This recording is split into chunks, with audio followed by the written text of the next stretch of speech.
Broadcasting live from the Temple of the False God on the plain of Dominaria, this is Tap Tap Concede. Welcome, everybody, to Tap Tap Concede. My name is Graham. Joining me is Wheeler. Hey. Hey. And Ben. Thank you for having me. It's great to have you. I'm here. Yeah.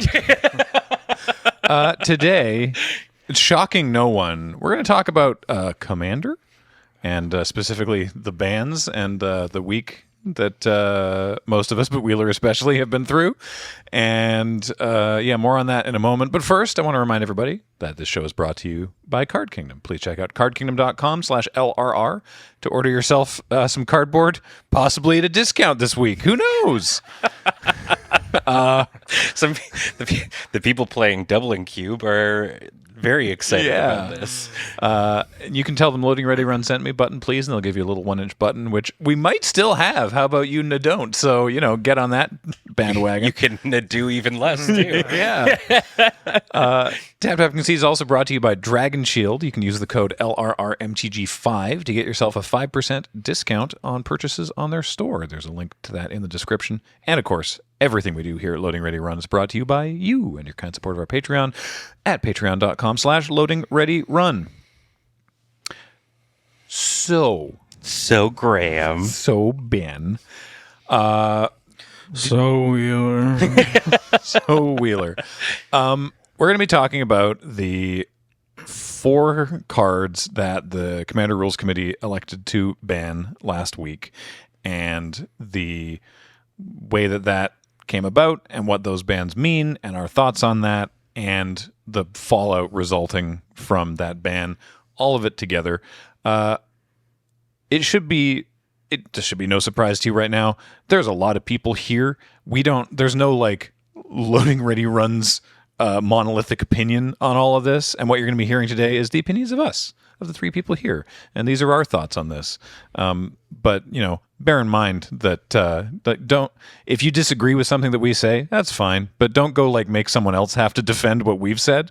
You can post about it in the comments because we do have opinions. Though one thing that I really want to emphasize before we start, and if you've been listening to other Commander things on the Command Zone or the Professor's takes on this or whatever, this is something you will have heard before, and in particular if you're listening to Tap Tap Concede, I want to feel that you are not the target audience for this, but there has been some frankly appalling actions of people of the community addressed to the people on the Rules Committee or the Commander Advisory Group insofar as actual threats of violence or doxing or the threat of swatting. And that's completely uncalled for, no matter how strongly you feel about card games.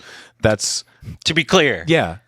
Card games. Yeah. It doesn't matter how powerfully you feel about the fact that you can't play these cards or that the value's been affected or something. Unacceptable behavior. And in that we agree, everyone here. So, it's been a week. Hey, Wheeler. Magic's more than just a card game to a lot of people. Yeah. But also, it would take a lot to get me to threaten somebody's life. Mm-hmm. Yeah. And I'm trying to think of what it would be. And anything related to Magic the Gathering, as someone who does it for a living, whose social circle is built around that, whose, not everything, but a bulk of my adult life has been surrounded by this game. Yeah. I don't think there's anything in that very large orb that could possibly lead to threatening. Brother, last week I had my bike stolen. Yeah. A $4,000 bike, e-bike, stolen from our office, and I didn't want the person who took it to die. Yeah. I was unhappy with them. Yeah. And I fortunately got to get it back. I was very lucky in that kind of sense, but it's just you said it, we make a living from this card game. This is this is our livelihood in a lot of ways. Mm-hmm. And I can't even fathom getting into that headspace. Yep. Yeah, if someone asks, why did you send a death threat to this person, and your sentence has to start with, okay, so in Commander, I mean, yeah. Like, I mean, that's not an argument. it doesn't you even can have to be win. the death threat. I want the start of the explanation to be, you are a planeswalker. Yeah, okay. You have to imagine. Like when your downgrade to like aggressive offenses that have came out from death threat is just like rampant racism and transphobia and misogyny and whatever you want. Like it's pretty bad. I've never been more embarrassed to be a Magic player than this past week. Like Yu-Gi-Oh players are clowning on us. Yeah. Oh, That's why. And I like Yu-Gi-Oh, but come on. that hurts. Is it because that a lot of the cards that were banned have collectively less text on them than one of their cards? Yes, Than exactly. one Yu-Gi-Oh card? They look at Nadu and they're like, what is this, like a vanilla? Yeah, that's it. These numbers are so small. I guess you can use it for a synchro, maybe? So, yeah, speaking of, among the cards banned, Nadu, Winged Wisdom, and everyone was like, yeah, we saw that coming. Probably. Sounds great. So, cool. Yeah, miserable. That's been Tap, Tap, Concede. Thanks, everybody, for listening. Talk to you next week. Bye. Obviously, it's sort of like Nadu is the like, and Steven of this band thing. Like, everyone's like, oh, right. Also, I guess Nadu, and we probably could have guessed. And they had mentioned previously, I think, that sort of like, we're keeping an eye on Nadu. Yep. Which is interesting. But that's interesting. Yeah. yeah, Because I assume they you're about had- to bring up the same point. Well, yeah, they had mentioned like 3 years ago that they were maybe keeping an eye on Jeweled Lotus or something. Like, Well, so Yeah. on the Nadu point, Yeah, what's please. really interesting, because when they did the Nadu ban for Modern, Michael, the set lead, came out and did like a whole thing about MH3 and like the design process and the thought and like what all went on to Nadu, and it was a really, really good article, honestly. I recommend. But like one of the big thought process in Nadu was designing him for Commander. This will come up. Yeah, I imagine, right? And it's just like, so it's so interesting, right? So it's just like, not only was Nadu kind of like a whoopsie boingo for Modern, but it like even the set that like they had in mind, or like the format they had in mind thinking about Nadu, yeah. even that it was like, no, also this. I guess just to establish at the top of the show, if you're unfamiliar, Nadu, one of the 4 cards banned. The other 3 cards banned in Commander, Dockside Extortionist, originally printed in Commander 2019, 2020? 2016, 2020, I wanna say. 2016? It's 2019 or 2020. Really? Okay. Yeah. It just feels like it's been longer. Yeah. It is 2019. Okay, Oh, cool. damn, let's go. Jeweled Lotus from Modern Horizons. Commander Sorry, Legends. Commander Legends, pardon me. And Mana Crypt. From Harper Book Prism promo. Is that where it was printed originally? Yep. Wow. Yep. When was it for? Oh yeah, the little fountain pen expansion icon. When was it reprinted? There are some other wacky promo versions of it that are white bordered that technically came after this one. And then Eternal Masters might be. There's So there was probably, a- there's got to there be was a one in big between. My There's a copy is big an Eternal gulf of Masters time. one. That's Yes. what I- Oh, okay. Yeah, I mean there was a period where this card just like wasn't legal in things, but way back in the day. Right. But yeah, it's a book promo. Yeah, Mana Crypt it's the 0 mana artifact, taps for 2 mana, 2 colorless mana, and at the beginning of your upkeep you flip a coin. If you lose the flip, it deals 3 damage to you, which in a format where you're starting at 40 life is less of a problem as the free mana accelerant. We'll get to that. Don't you worry. Well, where would you like to start, actually, Wheeler? Because we should establish Wheeler. Yes. Of course, you are on the Commander Advisory Group, Yes. which is not the Rules Committee and not the people who made this decision. Correct. What is outside of these bans? Take a step back here. What is the purpose and the role of the Commander Advisory Group? Okay. So, Commander is a big format. Yeah. And it's a format that means it's not, I mean, the way I've described it actually recently is it is not a format. No. It is a collection of smaller formats that all work under one umbrella for the goal of ease of finding players to play with, to act almost as like a universal language in Magic, right? And because of that, you can't just have, I mean, theoretically, you can't just have a small group of people just like yelling into the void of like, hey, what should we ban? because some of the most unhinged and frankly embarrassingly incorrect suggestions get made anytime you ask a group of random people, random Magic players, what should be done with the commander ban list, right? And so the CAG acts as like your group of players that you can send a survey out to, a group of community leaders or figureheads, former, WotC employees, from all different walks of life that have roots within different parts of the Magic community. And they are basically the people that the RC would feel comfortable handing out a survey to, or that they would feel comfortable, or that it's a group of people responsible enough to say, WotC to come to us and be like, hey, this product just came out.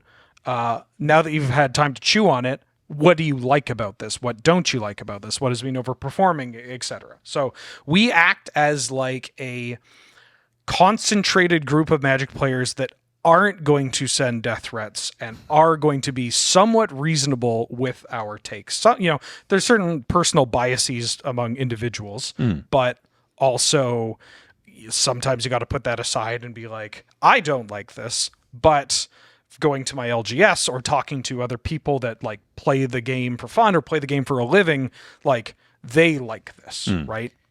To like to somebody like me, kind of like parsing that, it's like, not that the RC doesn't have their like ears to the ground necessarily, but it seems almost like the CAG is like, because they've got their fingers in so many like different communities and like they're a very active participating member of like various Magic like backgrounds and stuff.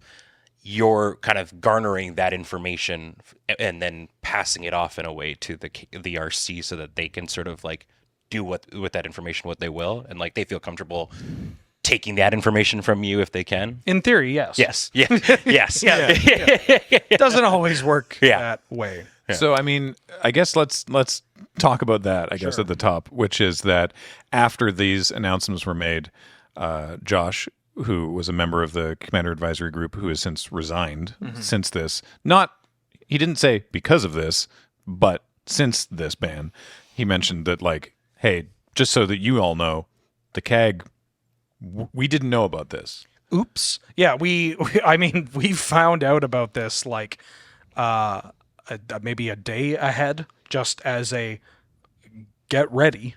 This is happening. And like I say a day, but it's literally just like the night before. And not like a, hey, this is our plan, what do you think? It's like, this is happening.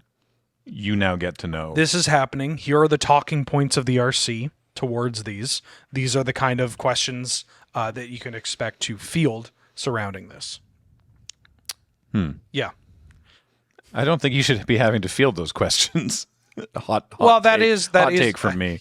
Yes. I guess that's also sort of the role of the CAG, is to kind of, you're a face to ask questions to, right? Like I imagine like it seems like, if you look at like WotC as this sort of like amalgamous, corporation kind of a thing, and they come out with like a ban of some sort or what have you.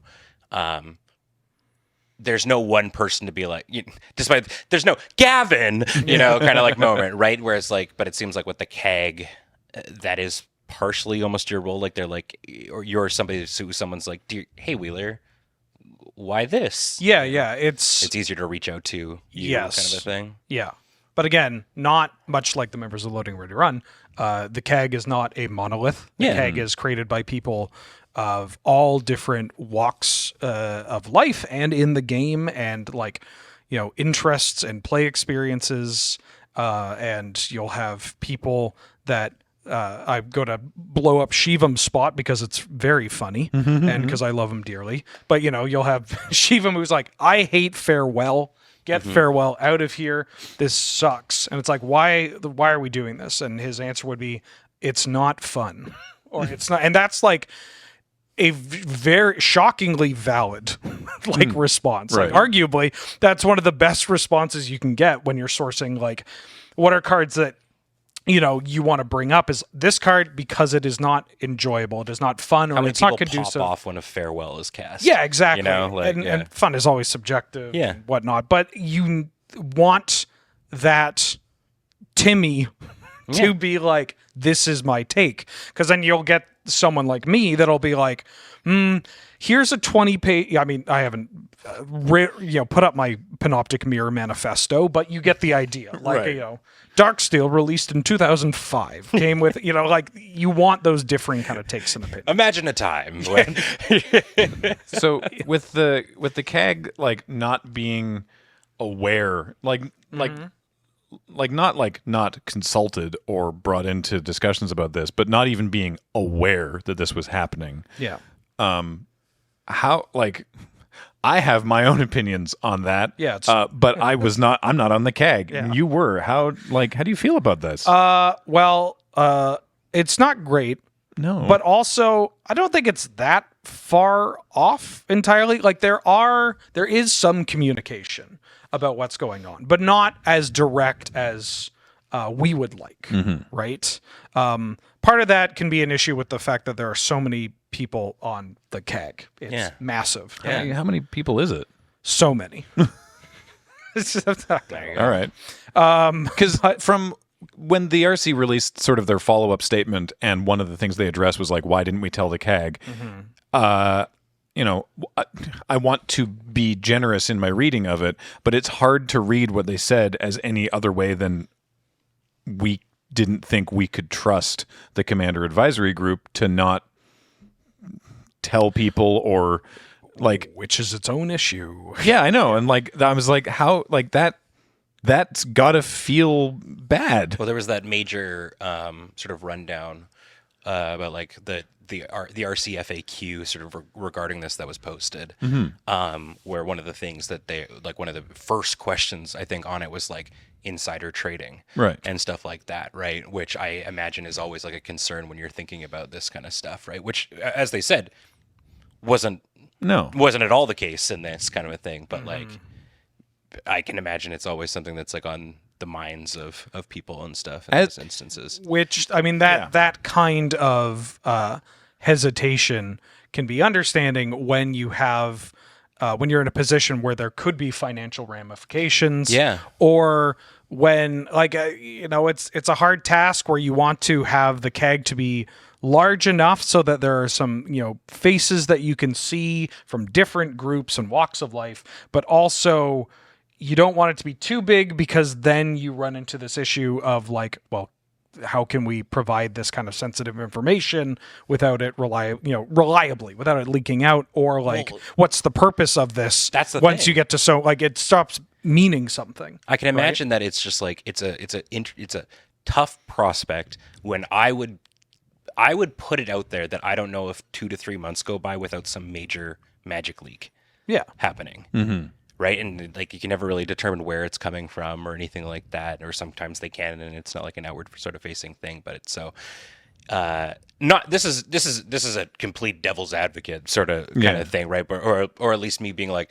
I can understand the thought process. It doesn't make it suck any less. Yeah, because like my like sort of my like visceral snap reaction reading that was like, if you don't trust the CAG, you shouldn't have the CAG. Yeah, like, sure, yeah, right. It was like this says to me that you don't trust these people, and I agree. Yeah. As a member of the CAG, it's like if you can't let us do our unpaid job, then what are we doing? And that is it. That is something that, to their credit, has it was a process of trying to figure out, like, okay, so what are we actually going to do with the CAG? Right. Like, it has been a problem that was acknowledged, and try to figure out, well, what are the options? Right. So yeah, it's like we have inklings of what is going on because they get brought up in like the discussion group, right? Like Jewel Lotus or Dockside. I mean, we've been talking about those cards for years Since they came out. Right? Yes. Yeah, exactly. Obviously, Sheldon's passing created a giant gulf in not only the motivation behind a lot of people involved, but also just changes being made to the format because who knows what was going to happen regarding how the format is handled when you lose the guy. You know, like the Justice League loses Superman. Right. Yeah. And I mean, Batman might be a better analogy now that I'm thinking. You know, I don't want to get into that part, but you know what I mean. No, I like that. Yeah, I like Batman. It's just like, you know, you gotta when stuff like that happens, you kind of have to take a look at restructuring and also ask questions like, well, what is this doing? Yeah. Are we able, you know, not to slag people on the CAG, but it's like, what is our purpose? And even if we have a purpose, do we have the tools to be able to help kind of facilitate that or the goals that we may have? And the answer is no. Yeah. So, gosh, so it's so impossible to just be sort of like, so what do you think of this band? Because there are so many different aspects to it, and but I'd like to try. I mean, I have notes. if we can, Yeah. please. Yeah. I got a lot of thoughts. Yeah. All right.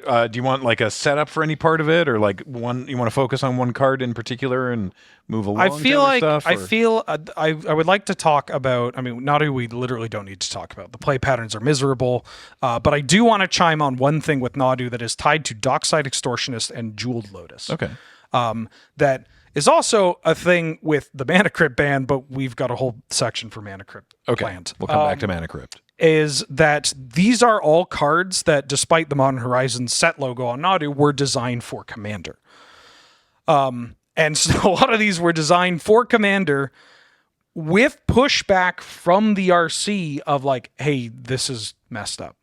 Hey, this Jeweled Lotus could be a problem. Or like, wow, this Dockside Extortionist is pretty explosive and game warping. Like prior to release. Yeah. Okay.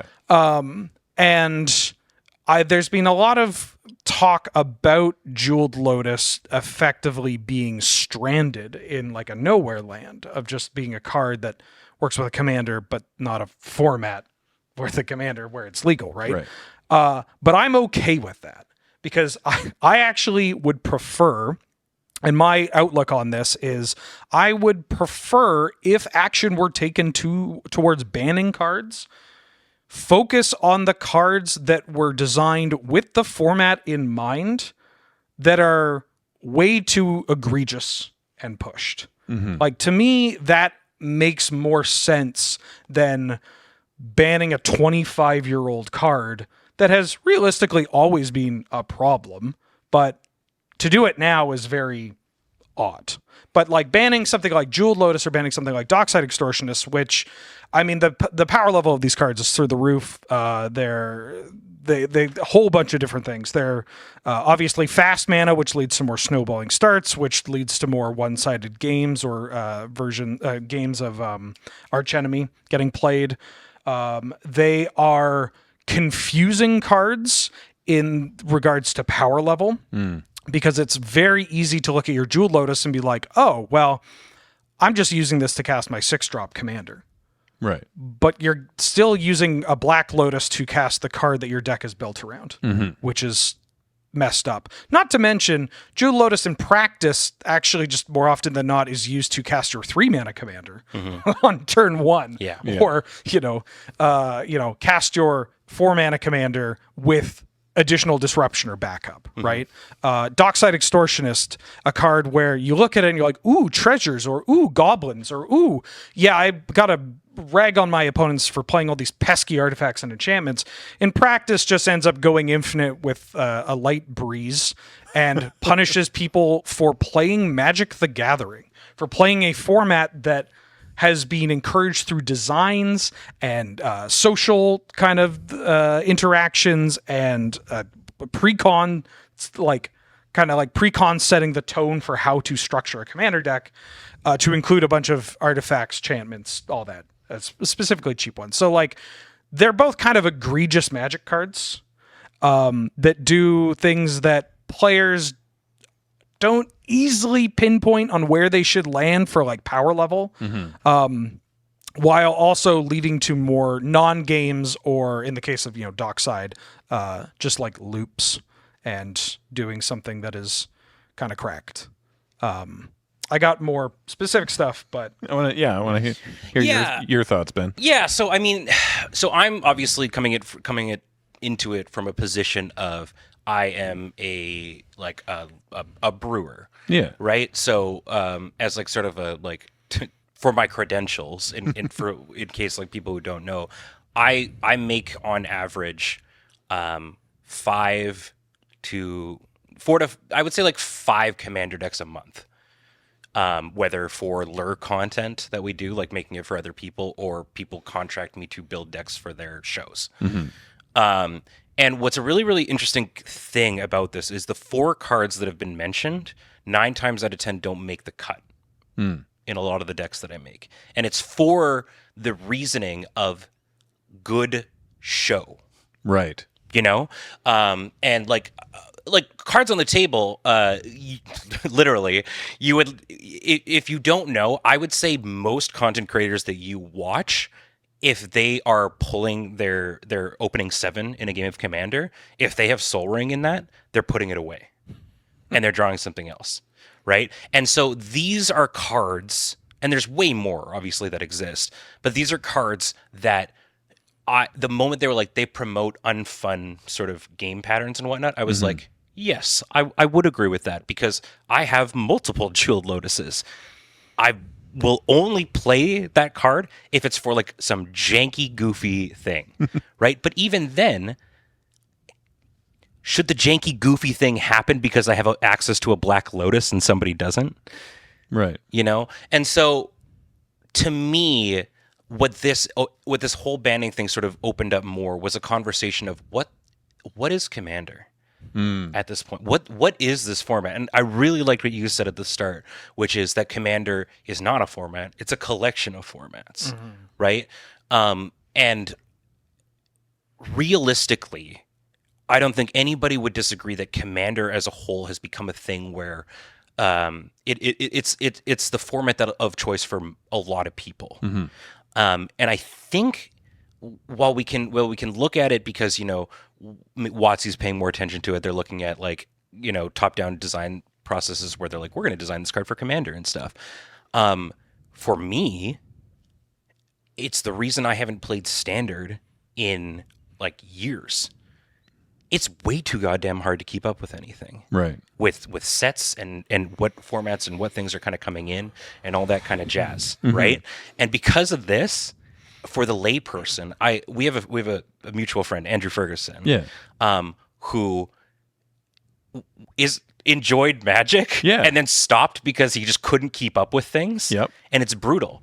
And so people flock to Commander for that reason. This place for a little bit of stability. Yeah, you remember when you first got into Magic, and you're like, you know, you'd be playing Standard or Kitchen Table or whatever the hell, and you'd be like, what kind of deck you're running? And you know, they'd be like, oh, I've got this Dragons deck, and it's a Standard deck, right, or whatever, right? It's like something designed around a character, and I think in a lot of ways, a lot of formats have sort of lost that vibe.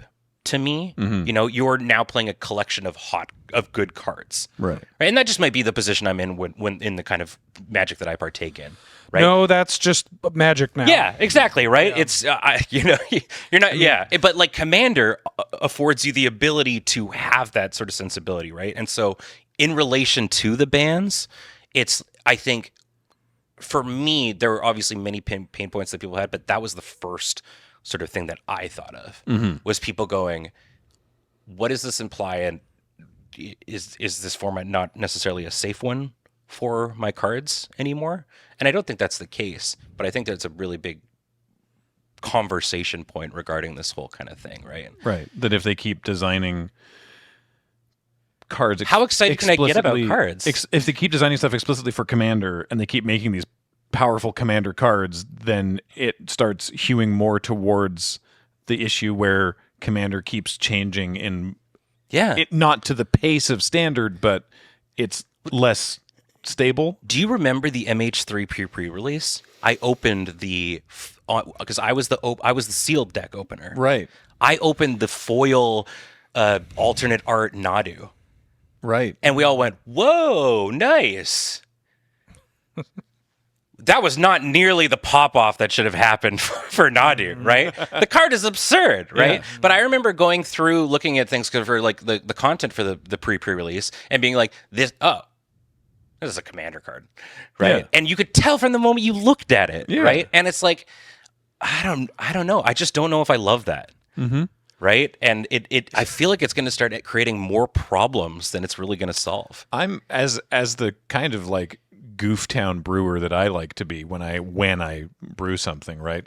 Yeah, I don't like cards that are like, oh, this is for commander. You have to use this because I mean this is useless in other formats, but this is great. This is powerful in commander. I like to do stuff with like, oh, hey, look at this. Look at this card that I bet this could be fun in commander because it was never designed to work that way. Can I tell you the card that like I think it's so cool? And I'm definitely probably going to brew around it, but it to me most recently was the most, oh, they knew what they were doing, and this is such a commander designed card, is from in the Duskmourn precons as a Rendmaw, the Golgari Scarecrow alternate commander for the winter deck. So this is a big Scarecrow. Is a 5/5 for 5 menace reach. When he enters, and whenever you play a card with 2 or more card types, each player creates a tap 2/2 black bird with flying. Tokens are goaded for the rest of the game. And it was so obvious that someone said, we want a Scarecrow commander. Mm-hmm. Because every Scarecrow comes down and does this, right? And I know that it was a case of like they were like, they were looking for things like there's a lot of enchantment creatures and stuff in this format. So I think there's a lot of ways that you could go. But Renmaw to me was the first one that I'm like, the moment I saw this, I was like, oh, this would be really cool. Oh, this is really an obvious lane for this and exactly what they were probably thinking about when they did it. Yeah. That's me. And that might be a kind of cynical way of looking at it. Maybe I'm definitely a little bit of a weirdo when it comes to Commander brewing, where I'm just like, oh, I know what you're trying to do with this. I don't want to do that. Yeah, I mean, for precons especially, like, it's important to have cards like this because a majority of people, no one's going to, not everyone needs to be a brewing savant. Yeah. I should say, I didn't mention this at the top, but in the same way that when we give our sort of like post MagicCon reviews of like how we've enjoyed our weekend, and we understand that we're in a unique position when it comes to that. We understand that the three of us separate, like differently from one another, but the three of us have unique positions when it comes to how we view Commander, and we know that. But please, you also need to understand that. That we're coming at this from like in our angles. I think Renmaw is super super cool and whatnot, but it's just like it is the more Commander precon stuff that comes out and all that kind of jazz, the more sort of I get so confused about what this format is. Mm-hmm. Right. And so, with Dockside, I mean, you hear it being talked about in like the CDH community, I think more than just about any other one. I mean, people talk about Dockside constantly, I think. Yeah. And it's so tough because I'm the kind of person that when I play Commander, if somebody wins on turn 3, I shuffle up and play again. And I'm good to go. Mm-hmm. And I'm okay with that. Right. And I know that some people want those like long drawn out games and stuff. And I don't think that's a bad thing either. Mm-hmm. But I remember when we had Cedric up for a pre-release, and we were teaching him because he didn't play Commander really at all. Really. He's not a Commander guy. Yeah. But he had like a zombie deck or whatever that he brought up. And it was like turn 5. And he's like, I think I can just go infinite with Rooftop Storm and these zombies. Gravecrawler. I cannot do that if you don't want. And we were like, no, do that. Yeah. Kill us, and let's shuffle up and play again, right? Yeah. So, I don't know. It's weird. I was just never putting these cards in a lot of the decks, but I don't know. I guess that's not really a healthy way to look at a format. But it is also maybe a conversation why, the number one, talking point that people will use on this is like rule 0, rule 0, rule 0. I think we have hit the boiling point in a lot of ways where the concept of rule 0 needs to be reviewed and talked about. What does that mean? And the idea, just because for a while there I didn't even fully understand it, but correct me if I'm wrong here. The concept of rule 0 is that before you start the game, you sort of just have a chat with the people that you're playing with and be like, all right, do we all understand that we're all about to play a similar game of Commander? Yeah, you're looking to see what everybody's hoping to get out of the game. Yeah. Right? Rule 0 is kind of like you sit down and you're like, your deck's modern legal, right? And they're like, yep. And you're like, but is your deck a modern deck? And they're like, no, it's standard. And you're like, oh, well, my deck's modern legal and is a modern deck. It can be both of those can be like, your deck could technically be modern legal. Right. But if we sit down and don't have this conversation, you're going to get trounced. Or your experience is not going to be what you're expecting. And the same can be said for Commander, where if I sit down and we're playing Commander, right? You're like, yep. It's like, CDH? No. Okay, great. We're not doing that. We get to save some time. We get to try and figure out what we're looking to get out of this, what we're looking to achieve.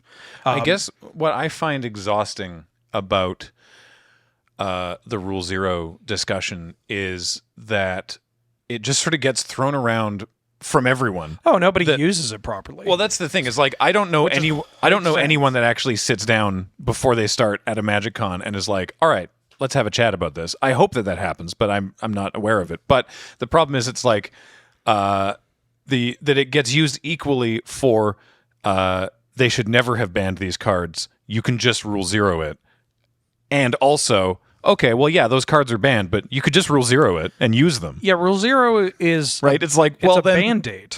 Yeah, right? It's not going to like mend your broken arm or Yeah. fix anything. It's literally just a suggested social tool to make sure that everybody is on the same or similar enough pages so that folks can walk away from a game and say, that was a reasonable experience.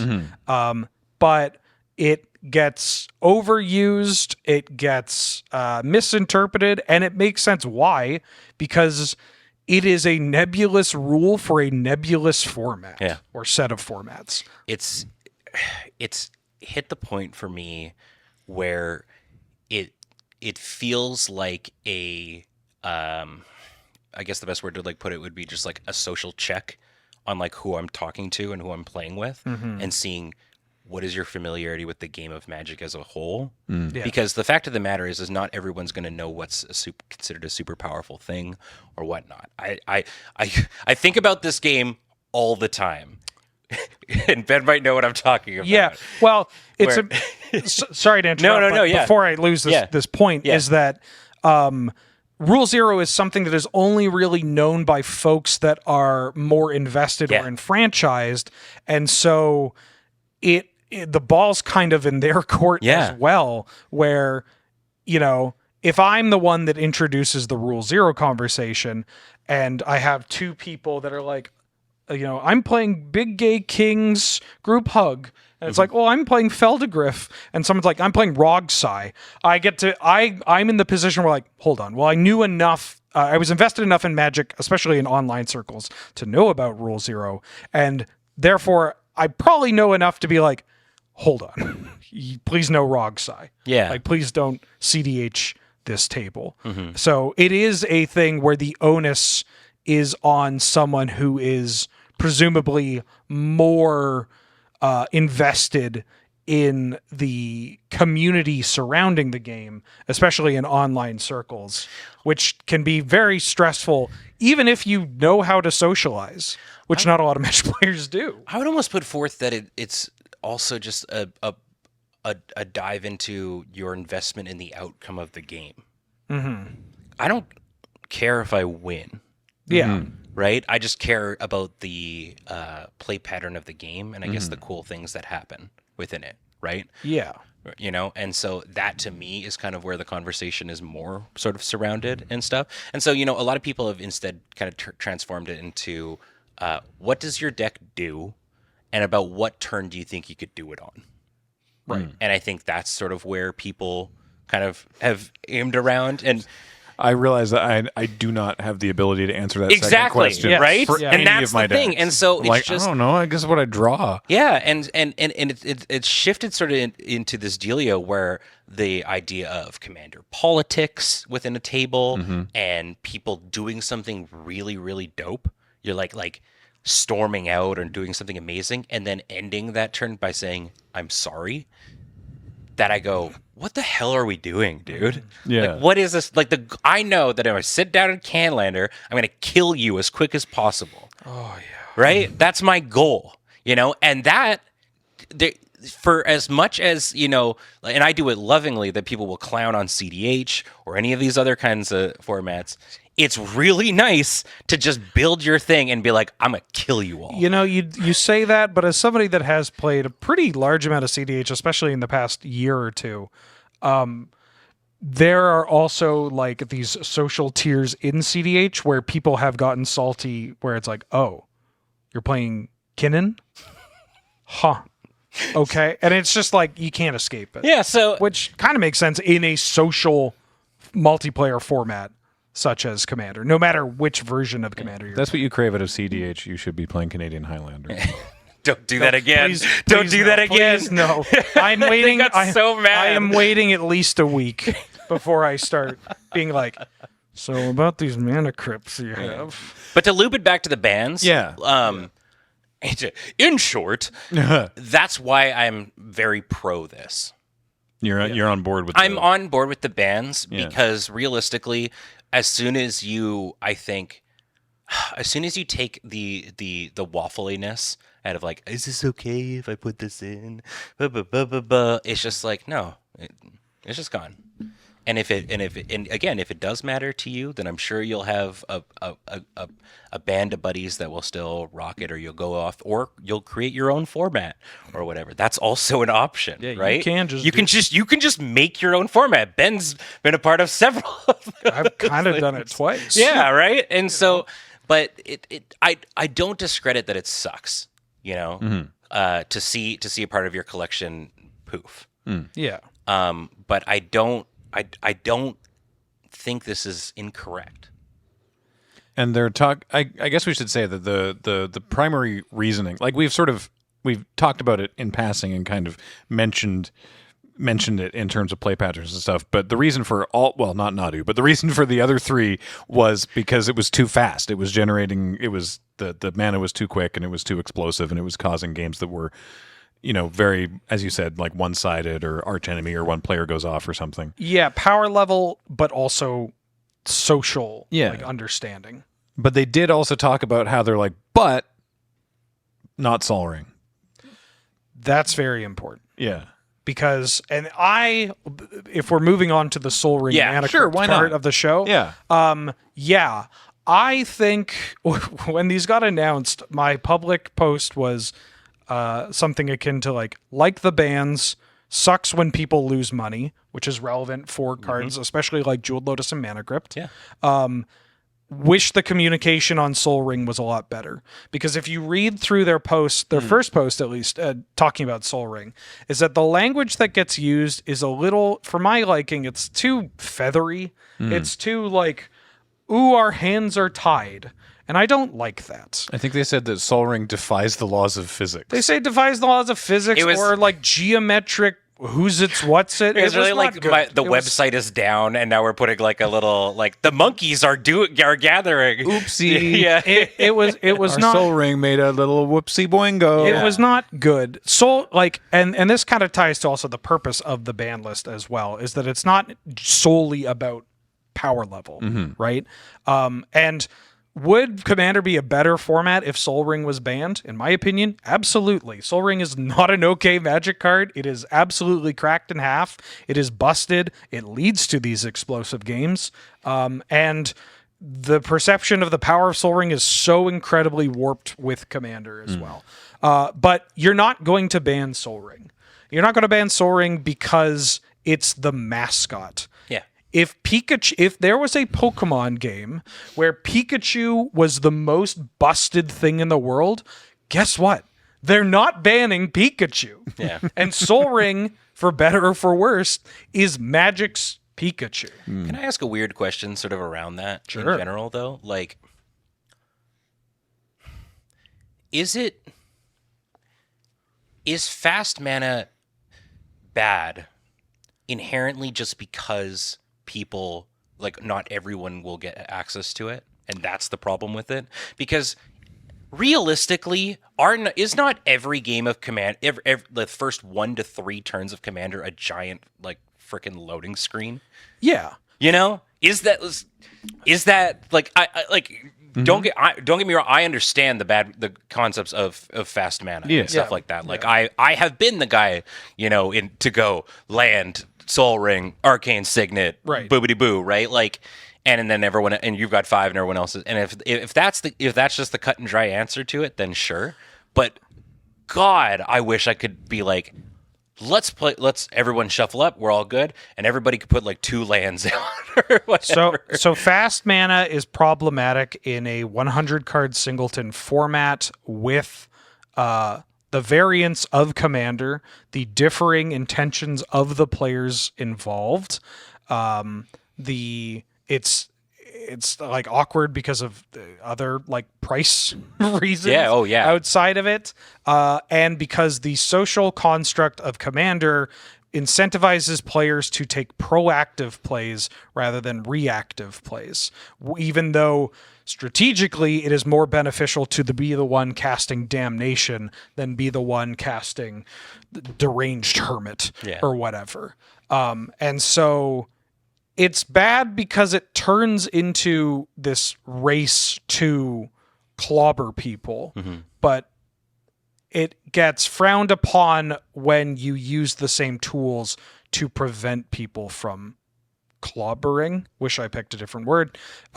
Like it's awkward. It's too weighed towards the people with it having such a huge advantage compared to the people that don't have it.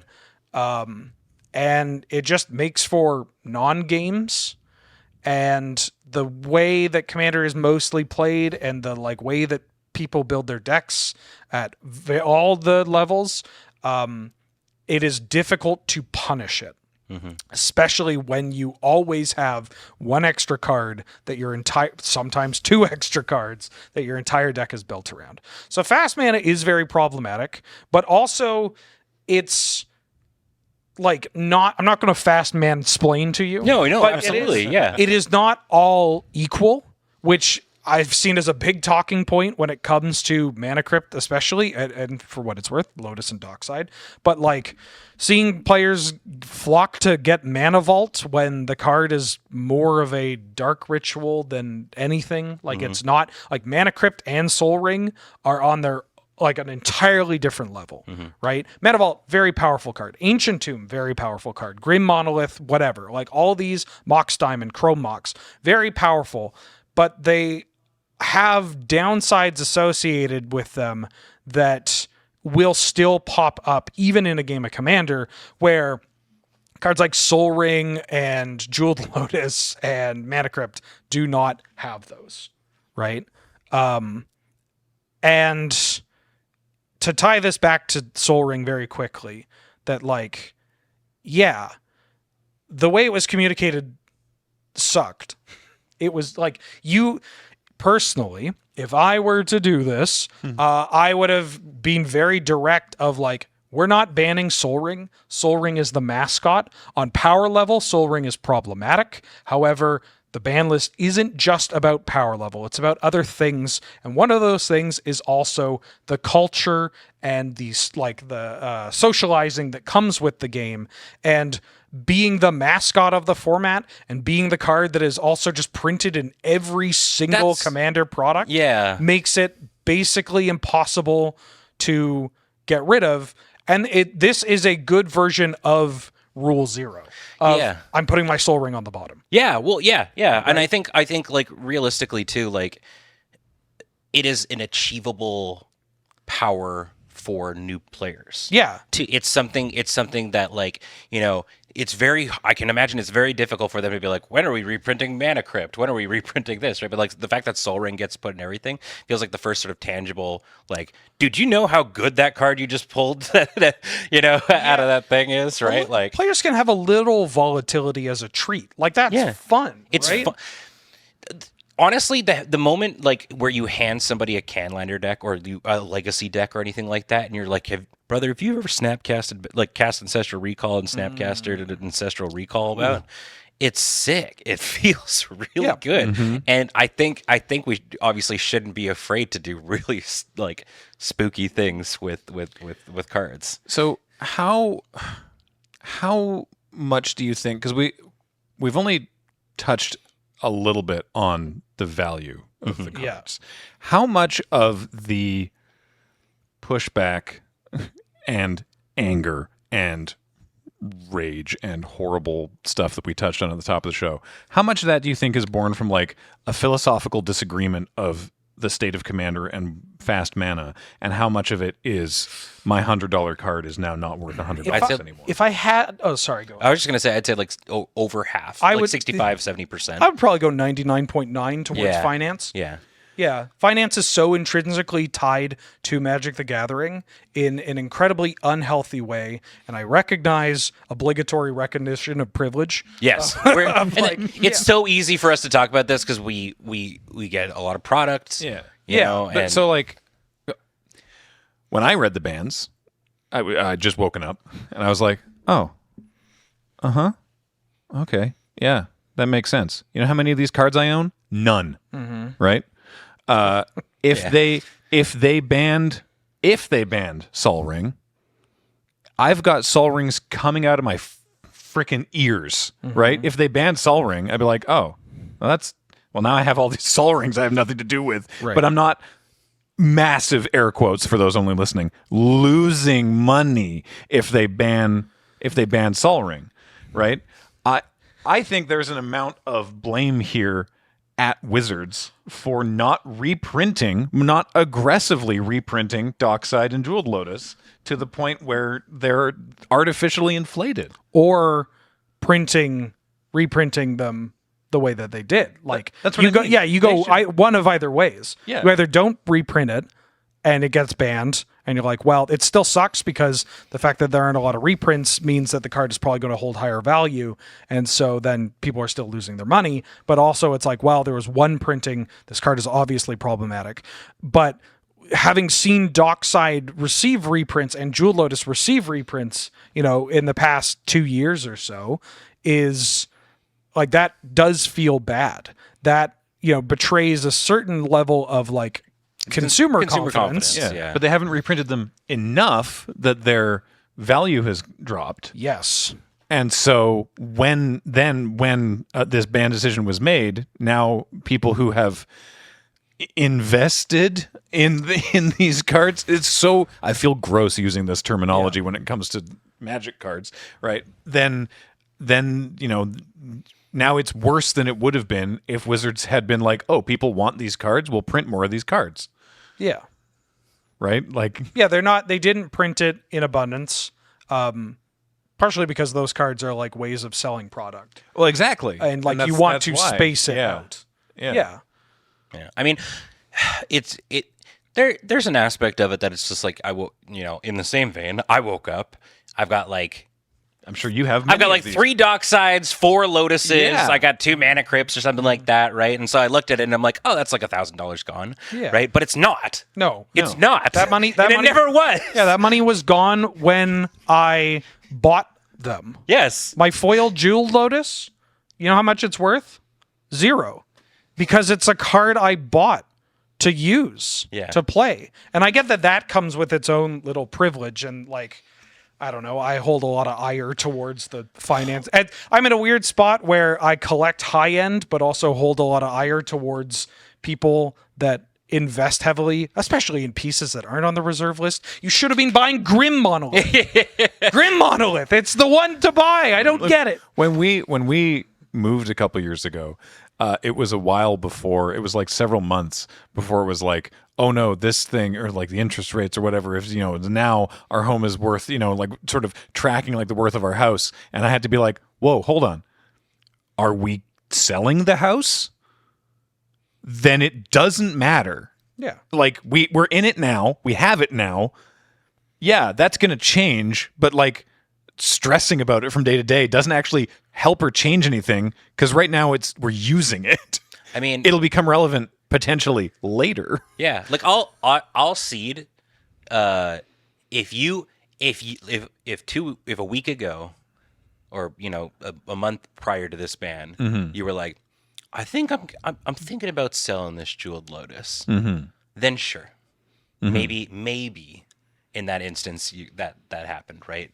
But it's like, I don't think you were, right? And it sucks to hear, but like if you're looking at each of these game pieces, and that's what they are, game pieces, as like an investment of things, then I don't know what to tell you, man. Like that's just not going to work, right? And in the other vein, you know, when we were first sort of getting into Magic, or just like people playing Magic in general, it feels really cool to be able to like, you're like, oh, you know, I did this well, and I got a bunch of cards, and I'm going to trade them all in, and I'm going to turn them into this really cool card, right? You know, it's like I did a bunch of stuff at a GP, traded all my stuff in, got like a foil alt art version of a card, and that feels really, really cool, right? And you know that that's like why that card is worth it. But I'm not doing it because then I'm going to go take that card a year from now and turn it into, you know, rent, right? And so I don't know. It's like, it's just hard to say that if you're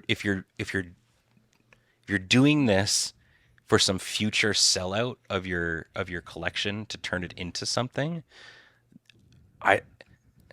that's A, not how investments work at all. And B, I just don't think it's going to be a healthy thing for you in this game at all. I am empathetic to folks. Oh, yeah. Totally. Yeah. 100%. As well as like, while we think of like, yeah, of course you didn't, like, you lost your money as you bought it. I'm definitely not saying you aren't allowed to feel bad or upset about this. Right. Yeah. I want to make that really clear. That's what and I mean, that's like, I made a tweet about this that was just like a joking tweet about things you could do with like your Lotus that ended up like taking off or whatever, and it left my sphere, and people started being like, you know, that's why you don't use it as like an investment portfolio. And I'm like, very clear, I'm not on that team, and like we have to seed, but I'm just like, but on the flip side, you know, recognize that yes, some people like it sucks that if you just recently, it's very akin to, I spent $80 and I bought this brand new video game. Next week, Steam sale happened, and it's like a quarter. It's like 75% off. It sucks. Yeah, that feeling sucks, and I totally empathize with. Yeah, that. Buying Concord and then a week later it goes offline. It sucks. And like what I'm trying to get at is that like, even though rationally the card is not worth a dollar amount until you have sold it, people do still feel like they have that there is value associated with that purchase. And that is something they can rely on in a pinch, or that they can look to validate their purchases or their investment, or their like investment in time and money and involvement. And as much as that is antithetical to how I engage with the game, there are a lot of people that do that. I recognize that. And for all the non-crypto bros involved in that, I like, that sucks. This is something, you know, it is a portion that I personally pull from like past lines of work and whatnot, where it's like you see these people in sales and whatnot, and they just kind of, they get screwed over by forces outside of their control, and it stinks. And you know, sometimes it could also be people who that's their livelihood. I get it. Right? Like I've been in financial trouble and looked at like I have my entire collection scanned. I know what its median price is worth, which you would not get. To be clear. And looking at that and being like, well, I could just get rid of all this, or this is a nice nest egg to know I have in my back pocket if like my house burns down or something. Like I recognize that 100%. Yeah. But I don't think you can consider it a healthy engagement with the game. Right? Yeah. And that's maybe something worth analyzing. Did you get to talk about Mana Crypt? We No. haven't really touched Let's talk about Mana Crypt, because this is the only one that bummed me out big time. We can run a little late on this one. This is a big discussion. So my tune on Mana Crypt has changed a bit. I was initially like fully on board because for power level purposes, this card is egregious. It just does not realistically have a downside. This is like within the last several days that you've come around, you mean? Yeah. Unless you're me, man. This card has so much downside. Yeah, I mean, I've never lost a flip in my life. And I've lost almost every time I've flipped with this card. And so, like, on power level purposes, this card is not okay.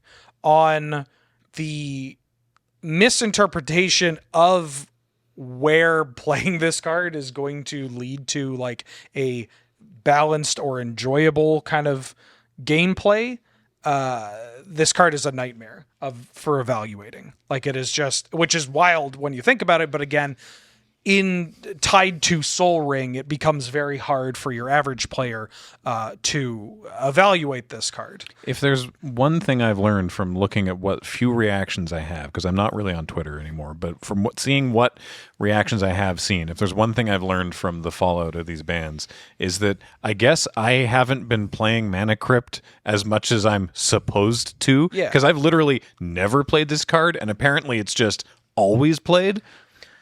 It's a big player in a specific brand of content commander, as well as like high power but not CDH, what I call big gulp commander. Big gulp.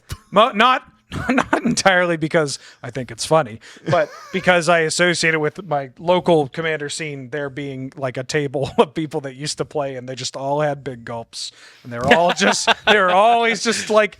You know, they have like the actual like plastic like with the like handle. jug kind yeah, of thing. Oh, always having their let's big go. gulps, always mana crypting out their Corvolds, Yeah. and like that kind of play. Well, you said this was the one that you're like the other ones. You're like, yeah, okay, that makes sense. Well, so I agree with all of them, but the Mana Crypt was the only one that I was just like, it almost is like one of these things is not like the other in terms of philosophy, I guess, with it.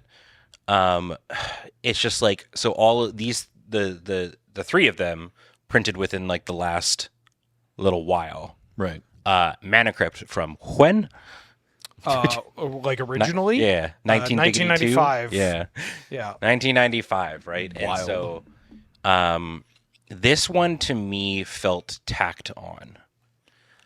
It felt like it was like one of those ones that it's like, well, if we can't do Sol Ring and we're getting rid of all this fast mana, and this has been a conversation talking point for a long time, we might as well throw Mana Crypt in there. And that's kind of what it looked like to me.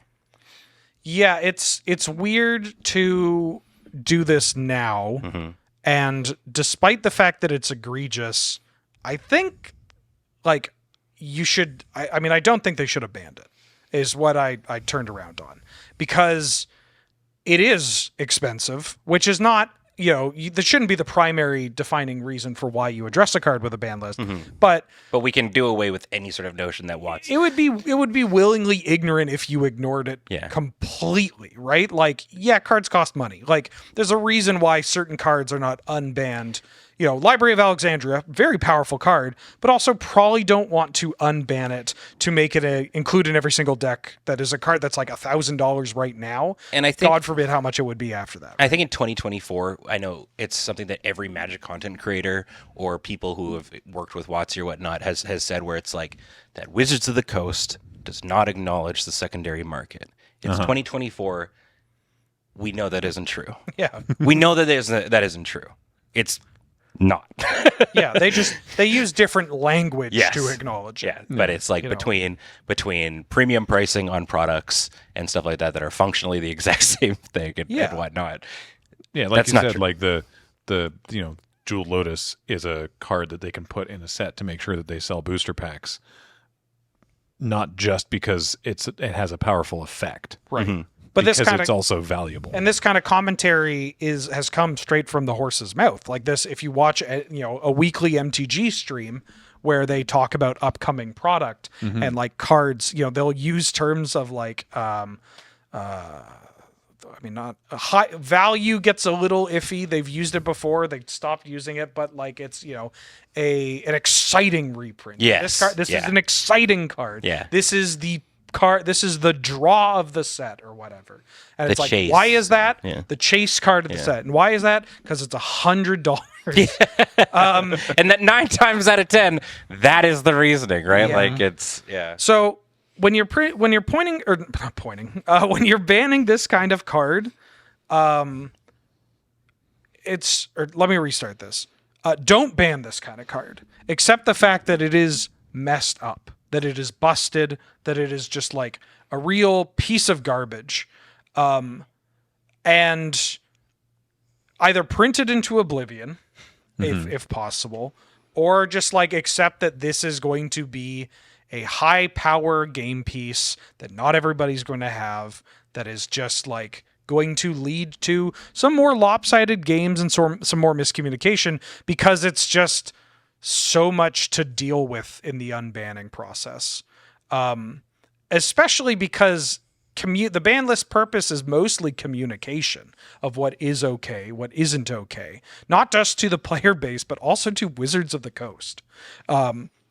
And like Mana Crypt is obviously not okay, but it's not something that like you necessarily need to communicate to them, because they already know not to print. Well, you'd think they'd already know. You already know that they're to not print more Soul Ring Mana Crypt analogs, right? Like there is the Mana Crypt. They're not going to wake up and be like, you know what?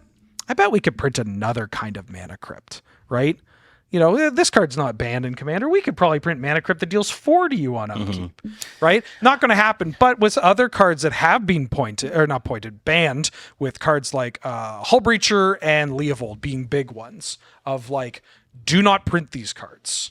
When every time they get printed, they get banned. And especially if they are designed for Commander, which both Leovold and Hull Breacher were. So not only does Mana Crypt have a lot of feel bads associated with it, it's just so damn old. It's so crusty. And like, you just leave it be, because it's also not a card that has gained a huge amount from the function of Commander. Like a card that wasn't banned that I would have loved to have seen banned is Rhystic Study, where Rhystic Study, a nightmare for gameplay, power level through the roof, terrible for people to evaluate whether or not this card is good, with the only evaluation of this card, like card's power level, coming from content, basically. Yeah. Like, plus a card that does the same thing but has a functional drawback already. Like you just play Mystic Remora, which is also pretty messed up. Yeah. But you know, not as messed up. But like Rhystic Study, a card that has gained so much from the function of Commander, and that is printed from, you know, not that long ago, comparatively to Mana Crypt. Like Rhystic Study was what, 1999, maybe 2000, I think in 99. So like still very early on into the life of Magic the Gathering. And I think it's okay to acknowledge those mistakes that have grown like because of the function of Commander. Where you're like, oh yeah, this card is just messed up because these are the rules of Commander. Stuff like Rhystic Study or stuff like Smothering Tithe that just like make for not great play experiences that have gained something. And you can directly look at like, this is why it's broken in Commander. To borrow terminology from Marshall Sutcliffe, the groan test. Yeah. Like if someone plays a Mana Crypt, my reaction is going to be like, let's see what it's going to happen. If someone plays Rhystic Study, I'm just like, oh. Okay. Cool. Great. No, I'm not paying because I have to. Otherwise, I'm just not playing cards. Yeah. So exactly. draw your stuff. Like, you know. So to like tie up this for the Mana Crypt and why I'm low on this and why I'm high on the other ones, despite the function of Dockside, Jeweled Lotus, and Mana Crypt all being like extremely explosive one-sided starts, is that like a focus on cards that are designed for Commander that are too messed up, just like lead to bad play experience, lead to feel bads, to homogenizing the format, is good. And addressing cards that have grown to be that problematic in Commander, like Rhystic Study, is good. Addressing cards that are just problematic and happen to exist in Commander and then abandoning them, not good. Don't like that. Okay. Yeah. Yeah, I think I'm pretty much in the same philosophy. Realistically, like, you know, I think what this has all done is just created a dialogue that's like, we need to kind of start figuring out what the hell we're doing here with this. Like, so much of this is starting to just really feel like we're hitting like this boiling point of what Commander is, whether it's like what we're asking for it as a format, what we're asking for, how we're asking WotC to look at it and stuff, because it's just like it's coming from all these different angles where it, you know, and a bunch of it could just be because we're more vocal. There's a lot more content being created and all that kind of jazz regarding Magic, and we live in a pretty insular bubble of MTG Twitter and and all that kind of jazz. But it's just like there's a pretty big spotlight on Commander, I think, right now as a whole, and this to me has just made me go personally like, boy, I'd love to stop having these conversations about what the heck we're doing in this format. Every time. It's because I just want to be able to build a deck, sit down, and everybody's just like down to clown and play, right? And if there can be a rigid rule structure that makes that happen, I'm not necessarily opposed to it. But I think unprecedented like shakeups is how you're going to just kind of make people afraid of it. And as the closing thing for me, boy, am I starting to get really tired of the phrase, and we designed this top down for Commander. Yeah. God. Yeah. Just I don't know. I don't think stop is the correct word, but it seems to be the buzzword for bannings and like dialogue about like complete like sets and stuff like that. It's just it's getting exhausting, man. Yeah. I mean, reading cards that are in the pre-cons, like basically every time, or when we're opening collector boosters and there's like the one Commander card, I'm just like, this is preposterous. This is so just arbitrarily powerful because it's for Commander that I don't know. We have to be hitting an upper limit at some point. Can I just say, stop? We need to stop putting each player on cards as much as we do these days. This design philosophy is just really uninspiring. Yeah, that's what I'm saying with like the Renma, right? Like I felt uninspired. You remove. I personally don't hate Renma as it's so straightforward that you could give it to a new player and they get it, but that also just leads it to be forgettable for players like us. Yes. Right? Yeah. And where new player acquisition is like their primary goal, because retention, despite the number of people that are like, I'm out of this game, it's like, no, you're not. You're addicted and it sucks. You're out of this like I'm out of League of Legends every 4 months. And like, to that point, like I'm okay with some number of that, but yeah, a lot of the cards are just, you don't get that feeling of looking at something, even like Blanchwood Armor. Like, you know what Blanchwood, 3 mana aura, enchanted creature gets +1/+1 for each forest. You look at that and you're like, ooh, what if I just play a bunch of forests in this? And that's exciting and something to work towards. Or like, oh, what am I going to put this Blanchwood Armor on? Yeah. Like, what if I put it on a Scrib Sprite or a River Boa? Yeah. Like, that's exciting. And you can do that with more complicated designs while also not being like, hey, here you go. Yeah. There you go. And you're going to do this with it. You're going to want to play enchantment creatures, and each player gets, you got, I don't know, just...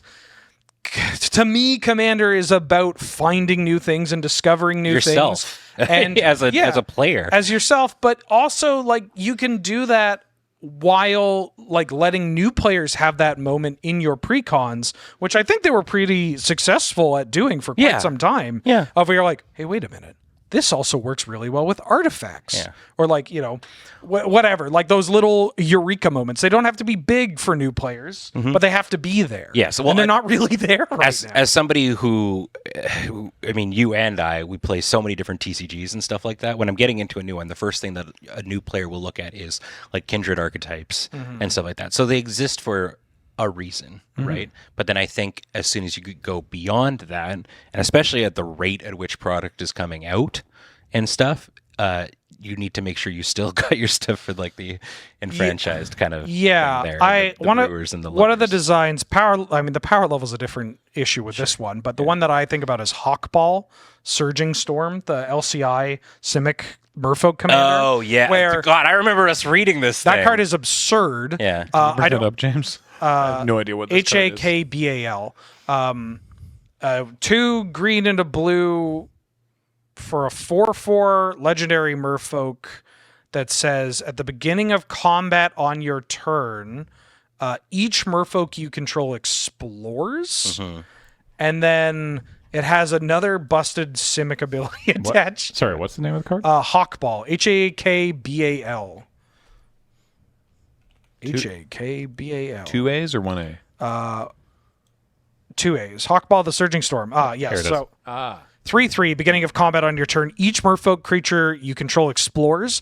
Whenever it attacks, you may put a land card from your hand into play, and if you don't, draw a card. So the rate on this card is absurd. Yeah, wow. But what I want to get at is the like eureka moment that new players can have with cards like this, where they go, "Hey, wait a minute, Merfolk deck." I'm playing a merfolk deck, and I'm noticing that I need a lot of dice because I'm exploring all the time. What if I play cards with +1/+1 counters in my merfolk deck?" Yeah, I opened this like hardened scales. Yeah, exactly. Card. That seems really cool, right? Or you're like, hey, I'm putting lands into play, and I'm caring about 1/1 counters, and there's this enchantment called like Retreat to Kazandu that has landfall, put a 1/1 counter on a thing. That's neat. This connects to this bone, and this bone connects to this bone, and like.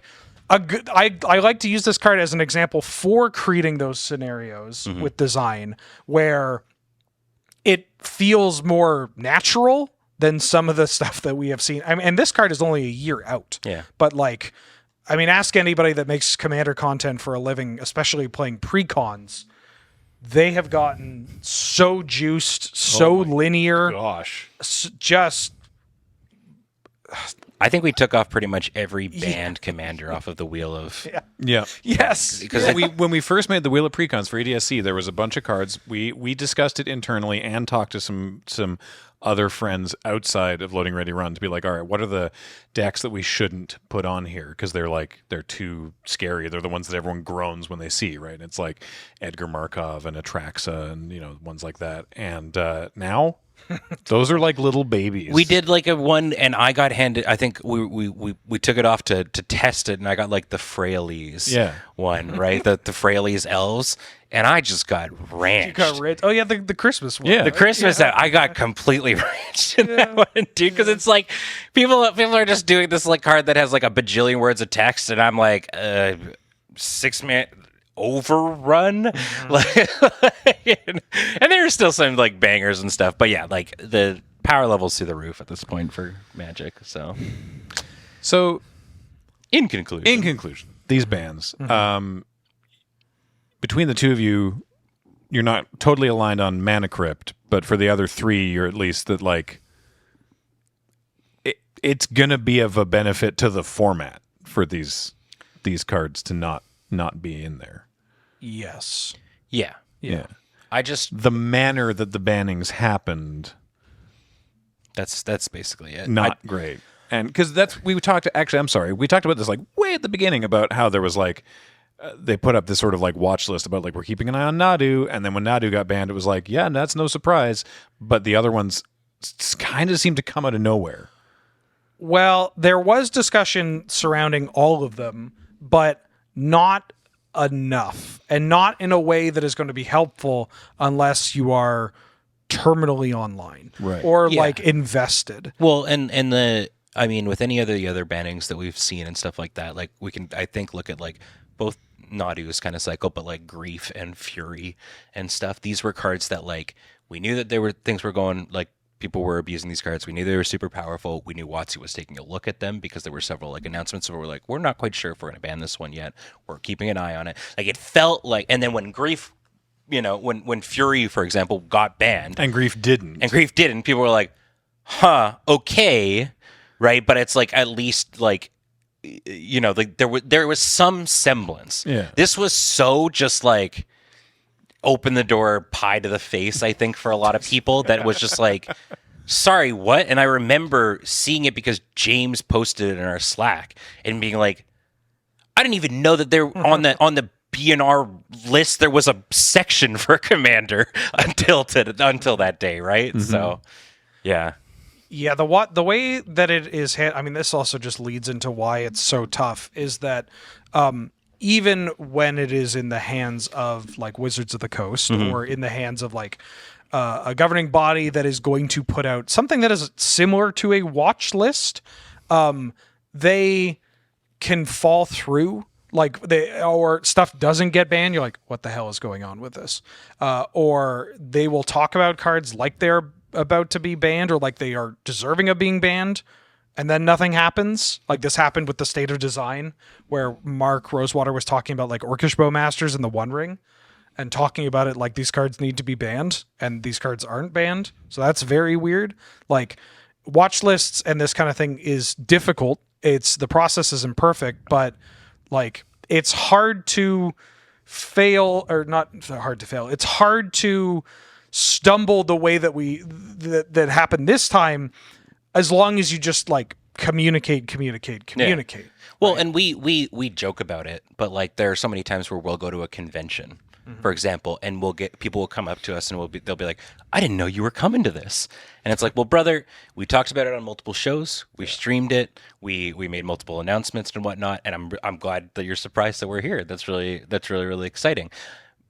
There's only so many avenues we can go, and I think as long as those sort of things are pseudo done publicly with regarding to bans, then that's the most that we can ask for. Yeah. And I'd be okay with that. Yeah. Like it's like at a point, especially when it comes to like banning of like a competitive card game and stuff like that, there's an onus on the consumer to pay attention to that kind of stuff a little bit too. So also, it's got to be so difficult when like for standard or modern, like there's FNMs happening all over the world, but there's also the tournament series. There's the actual like the events where Wizards can see sort of like how the top end of the metagame is developing as for those formats. But the number of Commander games happening dwarfs all of that, and they have no insight on it. Mm-hmm. Yeah. So like it's all just sort of based on vibes, unavoidably. Yeah, going forward, I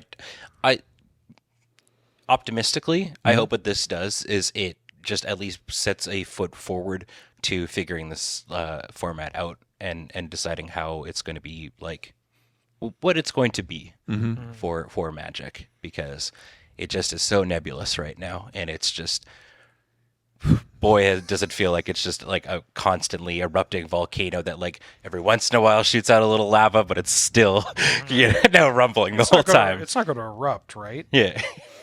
Right? It's safe to buy a house here, right? Yeah. But when it does, there's another 100 card singleton format that we can introduce you to, where you can play all those banned cards.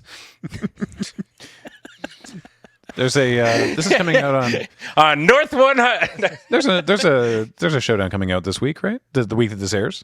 This episode? I think so. Yeah. Cool. There you go. Check that out. Why not? Fans of 100 card singleton. Look, we're not saying that they're the same. They're not the same thing. They're very, very different things. But you'll probably enjoy it. Yeah, and you'd probably enjoy it more. But I mean,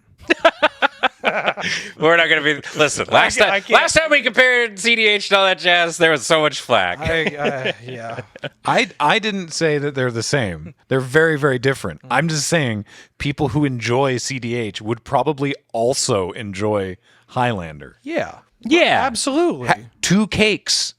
Yeah. Right? Wow. Two exactly, cakes. Right? I'm not saying you have to leave Commander. And yeah, one of those cakes is going to taste a lot better, and the average player is going to be a little more respectful. The gameplay is going to be more, you don't have the hand holding. Oh, my wrong side.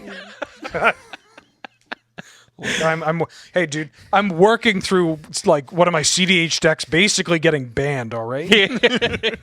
Well, it's okay. You can take all those Lotuses, you can go play Legacy, and you can use your doubling cube. Yeah, but what about all the money I spent on stupid 1-mana dwarves? My Magda text and shit. Yeah, your commander, the Lotus still technically does something. And if you want to get one, potentially at a discounted price, you can head over to cardkingdom.com/LRR. That's our sponsor of the show, or one of the sponsors of the show. They're a great bunch of folks there, and tell them we sent you and get a button that makes a joke about Nadu, which is still the funniest part of this whole thing, I feel. Also, Tap Tap Conceit is brought to you by Dragon Shield, and you can use the code LRRMTG5 to get yourself a discount on things you purchase on their store, and we really appreciate that. And of course, we also use Dragon Shield to make our sleeves, which you can buy at store.loadingreadyrun.com.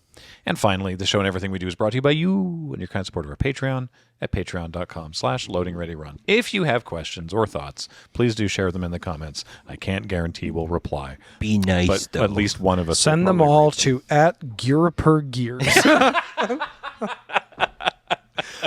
Until next time, I have been Graham, joined by Wheeler and Ben. Oh. James has been on tech. Heather gets these online. Thank you all so much for watching and listening, and we'll talk to you next time. Bye, everybody.